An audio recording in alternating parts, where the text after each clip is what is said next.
Welcome to பிரின்ஸ்லிஸ் kitchen. இன்றைக்கி நம்ம Malay cake எப்படி பண்ணுறதுன்னு பார்க்கலாம். அதுக்கு முன்னாடி பிரின்ஸ்லிஸ் கிச்சனை சப்ஸ்கிரைப் பண்ணுங்கள், பெல் ஐக்கானை ப்ரெஸ் பண்ணுங்கள்.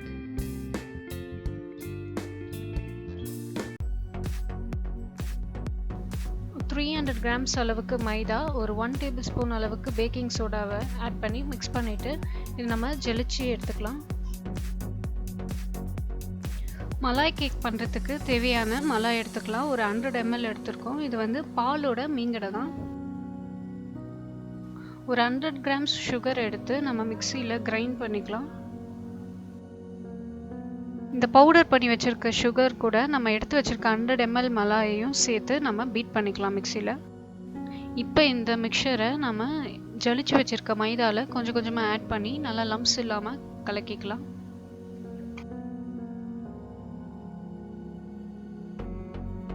ஃப்ளேவருக்கு ஒரு 1/2 teaspoon அளவுக்கு வெனிலா எசன்ஸ் ஆட் பண்ணிக்கலாம்.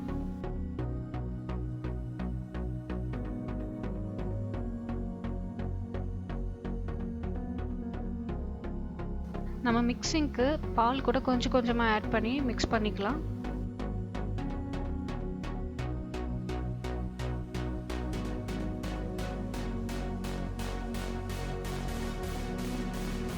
மாவோட கன்சிஸ்டன்சி ரொம்ப திக்காகவும் இருக்கக்கூடாது, ரொம்ப தண்ணியாகவும் இருக்கக்கூடாது, இந்த அளவுக்கு இருக்கணும்.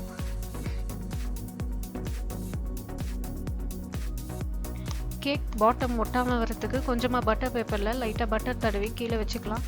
சைட்ஸ் எல்லாம் கூட பட்டர் அப்ளை பண்ணிக்கலாம். அப்போ தான் கேக் நல்லா ஒட்டாமல் வரும். நம்ம ரெடி பண்ணி வச்சுருக்க கேக் மிக்சரை நம்ம பேக் பண்ணுற பாத்திரத்துக்கு மாற்றிக்கலாம்.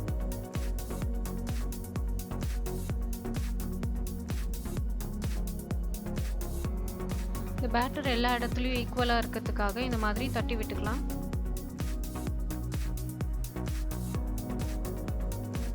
ஃபஸ்ட்டு நம்ம அவனை 180 degree செல்சியஸில் ப்ரீஹீட் பண்ணி வச்சுருக்கோம். நெக்ஸ்ட்டு நம்ம 45 minutes 180 degree செல்சியஸில் கன்வெக்ஷன் மோடில் நம்ம வச்சு எடுத்துக்கலாம்.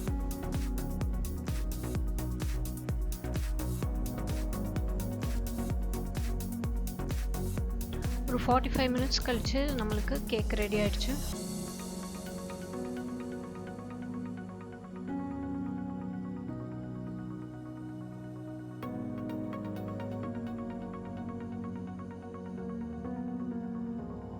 நம்ம சைட்ஸ்ல எல்லாம் பட்டர் அப்ளை பண்ணனால கேக் நல்லா ஒட்டாம வந்திருக்கு.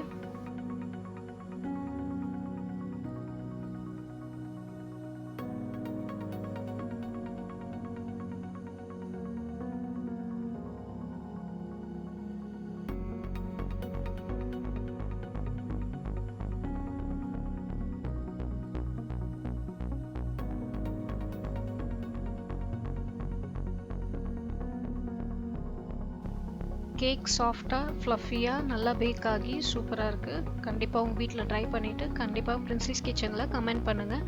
தேங்க்ஸ் ஃபார் வாட்சிங் பிரின்ஸ்லிஸ் கிச்சன்.